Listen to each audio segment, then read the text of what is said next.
Epstein files जो अभी सामने आई हैं, इसको लेकर कोई प्रेडिक्शन है क्या? क्या ये प्रेडिक्शन है? एप्स्टीन फाइल के लिए मैं नवंबर में वीडियो नहीं रिलीज किया था क्या, कि जनवरी आएगा 2026 शुरू होते ही देखिएगा कि बड़े बड़े लोग एक्सपोज होने वाले हैं सीधा। और वही हुआ। एक तो बड़े बड़े लोगों का चेहरा असली वाला सामने आया, लेकिन ये बात तो बहुत अच्छे से क्लियर हो गई है कि दुनिया के ऊपर नर पिशाचों का शासन चल रहा है, और ऐसा लग रहा है कि कोई नकारात्मक शक्ति इस दुनिया को कंट्रोल करती है। इसीलिए मैं शुरू से मानता हूं कि राम राज्य चाहिए, अखंड भारत चाहिए। अखंड भारत जब था, जब राजाओं का राज चलता था, उस समय देखिए पूरब से पश्चिम, उत्तर से दक्षिण पूरा भारत दिखाई पड़ता था। उस समय ऐसा मन में राजाओं के होता था कि हाँ हम देने आए हैं, अगर कुर्सी पे बैठे हैं, मुकुट को धारण किया है, उस शौर्य के साथ बैठे हैं, तो हमें कुछ खींचना नहीं है किसी से। मतलब प्रजातंत्र से राजतंत्र पर भरोसा करते हैं। राजतंत्र सबसे बढ़िया था। ऐसे थोड़ी ना सतयुग में इतने बड़े बड़े ऋषि मुनि आए, इतने ज्ञानी लोग आए, उन्होंने भी राजतंत्र के ऊपर ही टिप्पणी दी। चाणक्य तक ने राजतंत्र के ऊपर टिप्पणी दी। 100 साल पहले एक नया एक्सपेरिमेंट शुरू हो गया भारत में, डेमोक्रेसी करके। ये एक्सपेरिमेंट का रिजल्ट क्या दिखाई पड़ता है? ये तो बहुत अच्छा विचार करने का, बुद्धिजीवों को इसके ऊपर विचार करना चाहिए कि हम लाख बात कर लें इसके ऊपर, इसके सक्सेस के ऊपर, लेकिन ये देखिएगा कि अगर ग्राउंड स्तर पे कोई भी व्यक्ति, चाहे मुखिया बनना हो, चाहे राष्ट्रपति बनना हो, ग्राउंड स्तर से देखिएगा तो हर किसी का यही इंटेंशन है, इस बार मुखिया बनेंगे, 10 लाख रुपए का खर्चा होगा, और खर्चा करने के बाद 30 लाख भी खींच लेंगे या 50 लाख खींच देंगे, तुम लोग को 20-20 लाख बांट देंगे। आप समझिए, ये नीति रहती है इसमें। तो ये राजनीति नहीं, राजा राज करता है, रंक राज नहीं होता। रंक को अगर कुर्सी मिले तो रंक नीति चलती है। वहां सबसे पहले कुर्सी को नोचना शुरू करेंगे, अरे यार घुस गया 50 करोड़ रुपया, इसको फटाफट खींचो, कुर्सी वुर्सी से ही हंसी लो, और जो है 5 साल के अंदर अपना जो खर्चा निकाल लेना है, चेयर रहे ना रहे। तो ये माइंडसेट है कि यार क्लॉक इज टिकिंग, तो वहां पे हमें फटाफट खींच लेना है, सातों पुस्त के लिए जमा कर लेना है। और देखिए सबसे पहला उदाहरण क्या हुआ भारत में, जैसे ही इसका स्टार्ट हुआ है, सबसे पहले कुर्सी बचाने के लिए, जिन्ना को अपनी कुर्सी चाहिए थी, इधर अपनी कुर्सी चाहिए थी, कुर्सी पकड़ने के लिए कुर्सी के हित में, राष्ट्र हित नहीं बोलूंगा क्योंकि राष्ट्र प्रेम नहीं आ रहा है, या कुर्सी प्रेम है, कुर्सी के हित में सबसे पहले पाकिस्तान निकल गया हमारा। एक जमीन कट गया, पहले जमीन जुड़ रहा था, पूरा अखंड भारत बन रहा था, या सबसे पहले जमीन कट के निकल गया।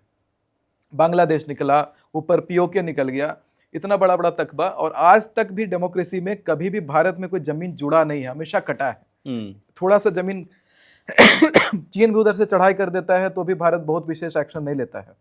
होता है, थोड़ा बहुत होता है, लेकिन फिर देखता हूं कि जो कटा वो कट ही जाता है। तिब्बत चला गया, वो तो अपना आजादी के बाद ही तिब्बत गया, तिब्बत वाला पार्ट चला गया। तो ऐसे करके केवल जमीन टूट रहा है, और इसके ऊपर विशेष एक्शन इसलिए नहीं होता है क्योंकि जनता को पता ही नहीं चाहिए। क्या राजा का काम है ना कि जनता के लिए क्या बनाना है। तो कभी भविष्य में आपको लगता है अखंड भारत की जो सोच है वो कभी वापस पूरी देखिएगा ना, 5 साल और नहीं, 5 सत्र और चुनाव चलेगा डेमोक्रेटिक वाला, उसके बाद कोलैप्स कर जाएगा, फिर राजतंत्र आ जाएगा।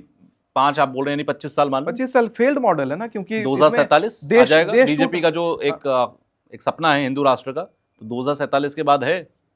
देखिए किसी पार्टी का सपना नहीं है, हर भारतीय का सपना हिंदू राष्ट्र, हर भारतीय का सपना है अखंड भारत।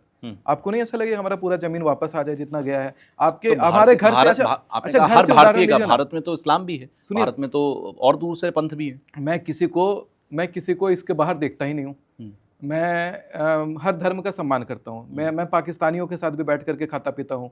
मैं बांग्लादेश के भी लोग मेरे दोस्त हैं, अफगानिस्तान के भी मेरे बड़े बढ़िया दोस्त रहे हैं।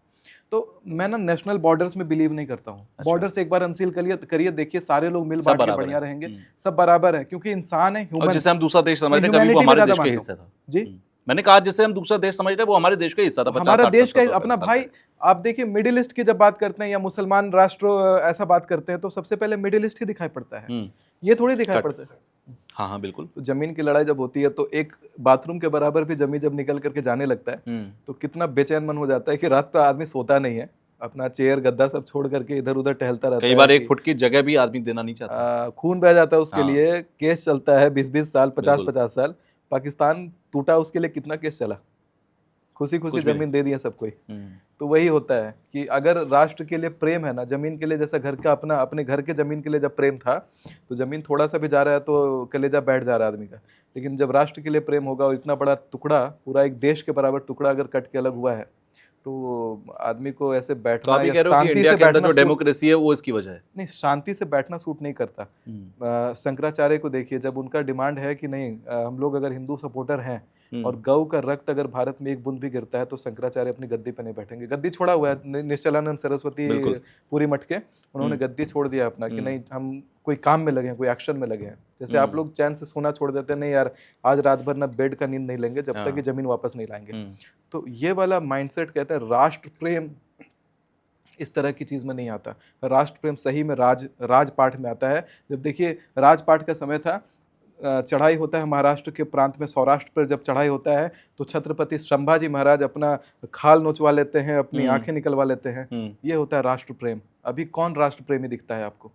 कोई नहीं दिखता है, कोई नहीं, और ना बन सकता है। भारत माता की जय लगाना काफी अकेला नहीं होगा। भारत माता की जय तब लगता है ना जब पता है कि राष्ट्र प्रेम है। और राष्ट्र प्रेम केवल बोलना भारत माता की जय और भारत माता के लिए अपना खाल नोचवाना, अपनी आंखें निकलवाना, इस तरह का राष्ट्र प्रेम होना चाहिए। और जो राष्ट्र प्रेम तब तक नहीं आएगा जब तक भारत में ऐसा सिस्टम रहेगा। सिस्टम में बड़ा बदलाव आना चाहिए, इसके ऊपर डिबेट होना चाहिए, इसके ऊपर अच्छे से बात होनी चाहिए, सारे बुद्धिजीवियों को इसके ऊपर एक बार और विचार करना चाहिए। कुछ सोच के ही पहले राजपाट का सिस्टम चलता था कि राजा उस समय जब प्रजा पर दिक्कत आया या प्रजा को संशय हुआ तो खड़ाओं का राज चल लिया, लेकिन राजा भले वनवास चले गए। तो इस तरह का सिस्टम, इस तरह का त्याग जो है अभी भारत में दिखाई नहीं देता है। तो भारत को अगर सही में बनाना है, अखंड भारत का निर्माण करना है, तो वहाँ पे तो मैं ऐसा ही भारत का कल्पना करता हूँ।